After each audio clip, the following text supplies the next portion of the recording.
This screencast is on Blake's Chimney Sweeper, both versions. Blake was a Romanticist, so we should begin by introducing the Romantic period of poetry, which lasted from 1770 to 1870. Romanticism in this sense has little to do with our modern ideas of the romantic. It's not just about love.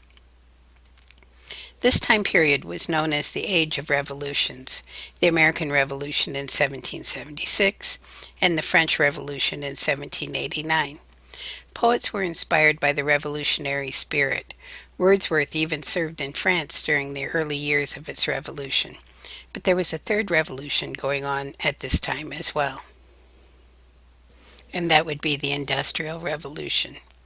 Before this, most work was done in family units, cottage industries like weaving and farming. The Industrial Revolution changed all that. Women went to work in factories and children began working in the coal mines. Everyday life was transformed into something much less idyllic and far more sinister. The Romantic school of poetry was also a reaction to the elitism of neoclassical poets such as Pope. Romantic poets declared their freedom from the neoclassical rules. No longer was logic and reason the aim of the poet, but instead imagination was considered the supreme faculty of the mind, rather than the power of reason that was so favored in neoclassicism. For the Romantics, the ultimate creative power was imagination. They considered it the human equivalent of the creative powers of nature and of God. The Romantics considered the artist to be inspired rather than a person working within a craft. Their work showcased emotions over logical reasoning. In fact, one of the greatest Romantic poets of all time, William Wordsworth, defined all good poetry as, quote, the spontaneous overflow of powerful feelings. It takes its origin from emotion recollected in tranquility, unquote. And this marks a turning point in literary history, asserting the importance of individual emotion and experience.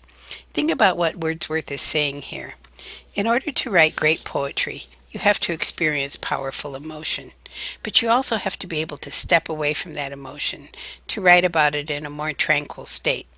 My best example would be riding on a thrill ride at an amusement park. The most exciting one you can imagine. When you get off the ride, someone asks you how it was, and you can only say wow or holy cow because your adrenaline is still pumping. Wordsworth says that you have to be able to recall these feelings, bring them up later when you are away from the situation. That is the best situation in which to compose poetry. Which all brings us back to our author, William Blake, who lived from 1757 to 1827. Blake's only formal education was in art. If you'll remember, Blake drew a series of illustrations for Milton's Paradise Lost. When he was 24, he married Catherine Boucher, the daughter of a market gardener. Catherine couldn't read or write when they got married, but Blake taught her to read so that she could help him with his engraving and printing. They had a somewhat tempestuous marriage. They probably both would have been considered salamanders in Pope's world, and probably, fortunately, they never had children. Blake was a radical in every sense. He expressed his religious, moral, and political radical opinions in all of his poems. Almost all of Blake's books of poetry were published as art engravings.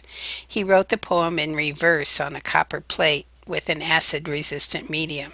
He then drew artwork around the poem and etched the plate with an acid wash. Once printed, Catherine colored in the drawings with watercolors. They then stitched together the etchings in order to make the book.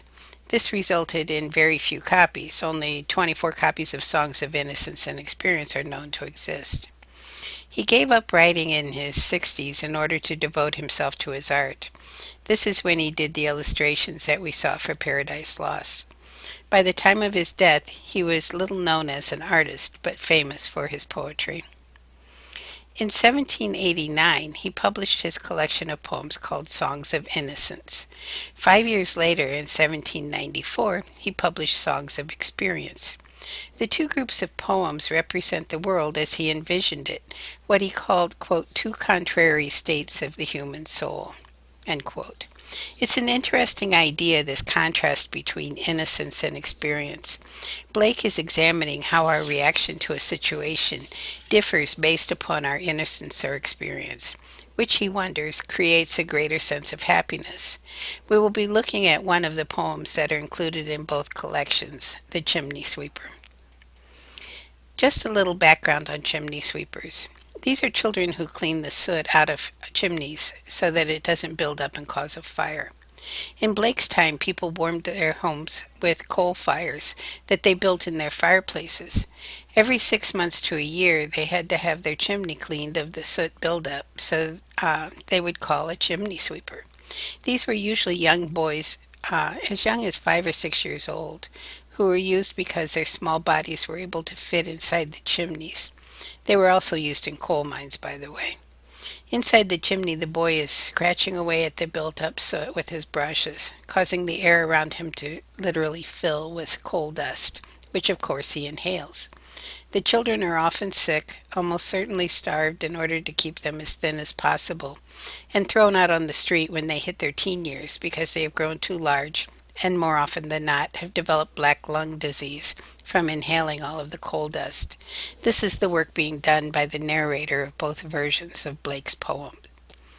This is how the poem appears in his Songs of Innocence. You can see the printing job, the coloring that Catherine would have done, and the whole etching that he works with. Let's read it together. When my mother died, I was very young, and my father sold me while yet my tongue could scarcely cry, weep, weep, weep, weep. What does this sound like to you? This weep, weep, weep, weep. It sounds like a little bird, something very young and fragile. So your chimneys I sweep, and in soot I sleep. There's little Tom Dacre who cried when his head that curled like a lamb's back was shaved. So I said, hush, Tom, never mind it. For when your head's bare, you know that the soot cannot spoil your white hair. And so he was quiet, and that very night, as Tom was a-sleeping, he had such a night, or such a sight, that thousands of sweepers, Dick, Joe, Ned, and Jack, were all of them locked up in coffins of black. Of course, we could be talking about literal coffins here because the chimney sweeps didn't live very long, or the coffins might be a metaphor for the dark, confining chimneys in which they worked. And by came an angel who had a bright key, and he opened the coffins and set them all free. Then down a green plain leaping, laughing they run, and wash in a river, and shine in the sun. Then naked and white, all their bags left behind, they rise upon clouds, and sport in the wind. And the angel told Tom if he'd be a good boy, he'd have God for his father, and never want joy. This is Marx's opiate of the masses. Tell people that if they work hard and suffer in this life, that they will be rewarded in the next life. It placates people, making them more willing to accept unfair situations. And so Tom awoke, and we rose in the dark and got with our bags and our brushes to work.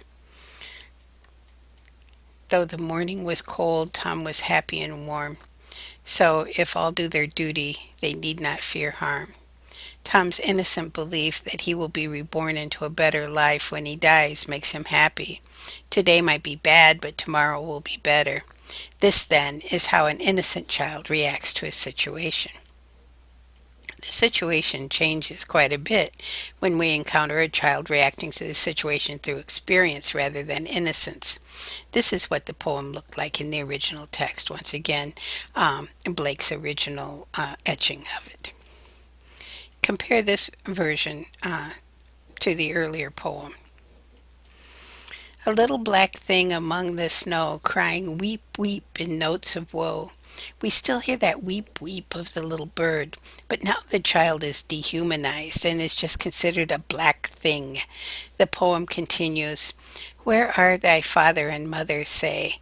They are both gone to the church to pray." So while the boy is going down a chimney, filthy, hardly able to breathe, his parents are in church praying to God. Are their prayers helping him at all, do you think? He says, "Because I am happy upon the heath, and smiled among the winter's snow, they clothed me in the clothes of death, and taught me to sing the notes of woe." The child was healthy, which made him more suitable to be sent to work. They taught him basically that all songs are not happy, but that many are sad. This is a child who has experience in the world. And because I am happy and dance and sing, they think they have done me no injury, and are gone to praise God and His priest and king, who make up a heaven of our misery. Because he still has the resilience of childhood, his parents seem to think that they haven't hurt him in any way. But he has been hurt. His childhood has been lost. Now his parents are in church praising God and their priest and their king, all three of whom the boy blames for the misery he is experiencing. Every authority figure in his life is complicit in his situation. He cannot forgive them for abandoning him. So remember, in these two collections of poems, Blake is comparing a person's reaction to a situation based upon their innocence or their experience. How do the tones of the poems differ? This is what I want you to think about today. How does experience change our perception of life? Thank you.